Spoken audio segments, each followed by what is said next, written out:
Welcome to another episode of the Raidercast, your podcast for everything silver and black. I'm your host, Maximus, and today, as you saw from the title of the video, we're going to be going over the QB rankings I have going into the 2022 season. For my rankings, we're doing them live. I didn't pre-do them, so we can almost kind of do them together. I'm going to look at stats. I'm going to look at their situation. I'm going to look at, as best I can, everything. Next we have Lamar Jackson, and I'm putting him right up here. Before he went down with an injury, they were like 8-2, 8-3, and he was on the track to be an MVP. They had so many injuries on that team, and yet he was carrying them as hard as he could to the victories that they got. They fell to the Raiders in a close game week 1. They beat the Chiefs in a close game week 2. They had no defense. They had no running game. They had no wide receivers, unless you count Marquise Brown, but I don't, because Marquise Brown I don't think is that good at all. With Rashad Bateman coming back from injury, you have that run game back. You have the defense back. I think that the Ravens will be probably one of, if not the best team in the league. I'm not even lying. With Lamar Jackson, I don't care if you call him a running back. He's not a running back. There's a reason why he won MVP in 2019. He can sling the ball as good as anyone. Obviously his real talent comes from his running ability, but you cannot deny he's a great passer. I don't know why people doubt his passing ability, because he has a great passer. Next we have Josh Allen, so I'm gonna leave him elite, which again, he's going to elite. There's no reason to put him any lower than that. He proved that he is an elite QB that can hang with the best of them. He could have been very easily in the AFC Championship game. He did everything he could to drag the Bills to that AFC Championship game, but the defense crumbled. Defense should be just as good, if not better, with Von Miller. And then you have White coming back from injury. You have Stephon Diggs still there. You have a better run game, I would think. There's no reason why the Bills and Josh Allen won't have a elite here. He'll always be elite. They have great receiving weapons. They have a great run game. They have a great O-line, great defense, whatever. Is shocker elite. Patrick Mahomes is an elite quarterback. I don't need to say anything else. Tyreek Hill leaving doesn't matter. Same thing with Aaron Rodgers. He's still a great quarterback. He has a great O-line. He's an okay backfield. He's still Travis Kelce. He could have a great receiver. He could have a decent receiving core with Juju and MVS and Sky Moore and maybe Justin Ross, plays. That could be a pretty decent wide receiver core. He's still gonna be great. I still think he's gonna get, well over 4,000 yards, well over 30 touchdowns and low interceptions. Probably about like 13 to 14, maybe even 15 interceptions. But still, he's gonna be a great quarterback. He's gonna be elite, I should say. All right, moving on. Aaron Rodgers still elite. Lost Devontae Adams. I don't care. He's still an elite quarterback. You don't win back-to-back MVPs without being elite. Their defense is going to be stellar. Their running game is going to be stellar. They have a great O-line. There's no reason for him to not be an elite. He's an elite quarterback. He will be until he retires. Or he has a freak injury and falls off a cliff. He'll probably retire soon anyway, so he can keep that elite status. He's been elite his whole career. He's always been in the realm of top 5 or in the top 5 for a long time. Yeah, he's elite. I don't think I need to talk anymore about Aaron Rodgers. Now, for me, Joe Burrow's not elite. He's great, though. He's a great QB. I don't care if you say, oh, but he has, Jamar Chase and T. Higgins and all that. Yeah, and he had insane stats to back it up. You don't have comeback player of the year, go to the AFC, go to the Super Bowl, and almost win the Super Bowl if you weren't great. Even in his injured year, he had 10 games. He had 2,600 yards passing, 13 touchdowns, 5 interceptions. That is really good, considering they didn't even have Chase yet. That is about 260 passing yards a game, which is really good. 13 touchdowns, that's well more than a touchdown a game. He had less than half an interception a game. So I mean, his stats even before he got injured looked like he could have maybe been in contention for Rookie of the Year, but Justin Jefferson was just too good that year to even like come close. And then he had an insane 21 with 4,600 yards, 34 touchdowns, 14 interceptions. That's a lot of interceptions. He took a lot of sacks. Even his rookie, he played 10 games. He got 32 sacks. Like he's been sacked 83 times in 2 seasons. 83 times in 26 games.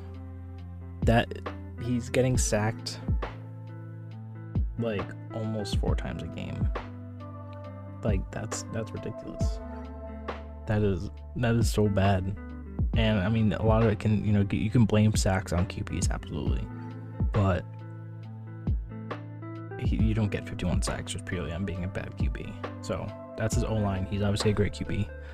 And now, yeah, he has that O-line. He has Teron Armstead. They got the guy from the Cowboys. I don't remember his name. But they bolstered that O-line to protect him. Still have Joe Mixon. You lost CJ Uzomah, which is a somewhat big loss, but not that bad. You still have T. Higgins. You still have Boyd. You still have obviously Chase. So their offense is Justin Herbert is great. He's a great quarterback. I hate him for it. Passed for 5,000 yards and like well over 30 touchdowns and somewhat low interceptions and not be great. I mean, same thing with Joe Burrow, where he has the weapons to do that that allow him to be great. But still, I mean, yeah, his career is 15-17, but he's only played 2 seasons. He's only played 32 games. So, I mean, they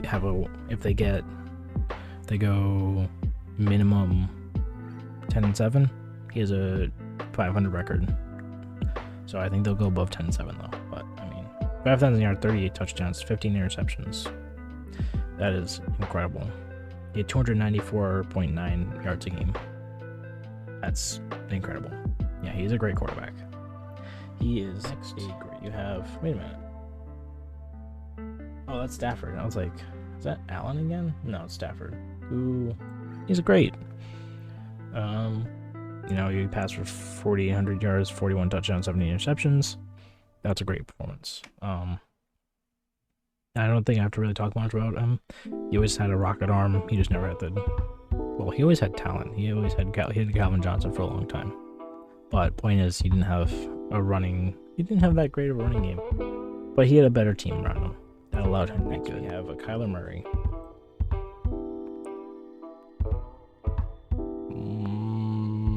I'm gonna put him in.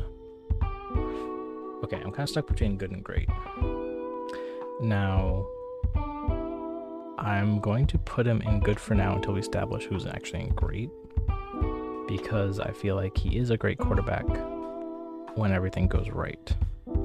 But as we saw in the playoffs, not everything was right, and he looked terrible. He has the incredible ability, like Russell Wilson, to extend plays, but he does it too much. He has happy feet in the pocket. Without D-Hop, we've seen him not perform very well at all. We'll see how he does without D-Hop for the first 6 games, and only with Marquise Hollywood Brown as his wide receiver 1, who in Baltimore did not look great. So I'm going to put him in good for now. I don't think he's going to have the best year because he's missing D-Hop for 6 games. And then the Cardinals always have that midseason collapse. So I don't think the Cardinals are going to be that good. I don't think Kyler's going to be that great either. So I think we have Derek Carr. Ooh, okay. This is going to be really hard. I might have to rearrange some of the QBs. Because, so I have 1, 2, 3, 4, 5, I have 8. I think Carr is in the great. People may not think I think he's great, but I think he's a great quarterback, okay? But I think I have to put Kyler Murray above Carr just because he has the legs that Carr doesn't. I think Kyler is way more dynamic than Carr. He's also younger, so he still has time to fix his problems. Carr is in his 9th year. He has some issues that he's never gotten rid of, but he's still a great quarterback. He still has, I think he was a yards merchant last year, 100%. I mean, He had almost 5,000 yards, but only like 23 touchdowns, so that's like not good.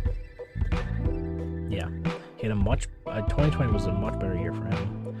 Now, I think that his situation going into this year is the best situation he's ever had, other than maybe 2016. We should have a top half defense easily. Just the players, not even just like the coach. Patrick Graham's a really great defensive coach. Our players are just that talented that we should, especially if we get Sue, which I'm praying for. We have Devontae Adams, Hunter Renfrow, Darren Waller. We have a better backfield. Our O-line should be much better. He did take a lot of sacks last year. He took 40 sacks, which isn't even his most. It's 51, but it's the second most in his career. 4,800 yards, obviously nothing to scoff at, but in a pass-heavy era, you would hope and expect that someone of his arm talent and caliber can do that. Our red zone was so bad, not because of Carr, but because of play calling, so I'll admit that. He always had great red zone abilities. He can run. He's not supposed to run because he can get injured. But let's take a look. He had 100 yards, which is actually third most in his career last year. But he had 0 touchdowns, but that's because we used Marcus Mariota for that. Yeah, I think he's a great quarterback. People hate me because I say that he's not elite. He's not. He's a fringe top 10 or top 10. I think he will be a top 10 quarterback this year. So here's the thing. I gotta rearrange some things. These good and great, I'm not sure where to put them.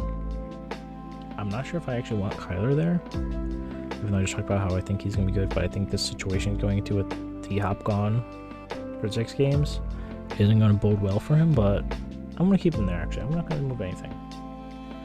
So the final rankings, even up here, I think, yeah, Brady actually might be above them too, just because he has better receivers than they do. And I think Mahomes will be above Rodgers. I think that's fair, because Rodgers doesn't have the same receivers as any of these guys. Lamar Jackson, yes, but he's going to run way better than Aaron Rodgers can. So, number 1, Lamar Jackson. Number 2, Josh Allen. Number 3, Tom Brady. Number 4, Patrick Mahomes. Number 5, Aaron Rodgers. 6th is Burrow. 7th is Herbert. 8th is Stafford. 9th is Murray. And 10th is Carr. Then you have 11th is Dak. 12th is Wilson. 13th is Kirk. 14th is Matt Ryan. And 15th is Jalen Hurts. So that's like this is all the top half QBs. Only one of those QBs will not make the playoffs, so we'll see how that happens. Actually, maybe someone else down here will make it, but. And then 16th is Jameis. Actually, I'll move Jameis up to good. Actually, no, I won't. I'll leave him down here. And then everyone else, I don't really care about ranking them too much. They're all kind of here. But these are my top 15 up here. But yeah, thank you so much for tuning in, those who did. Hopefully no one gets too mad at my rankings. I think they're very fair, and I feel like I explained myself on all my rankings. I hope everyone has a great day. Don't forget to comment, like, subscribe, share. You can turn on the notifications if you want. And have a great day, Raider Nation.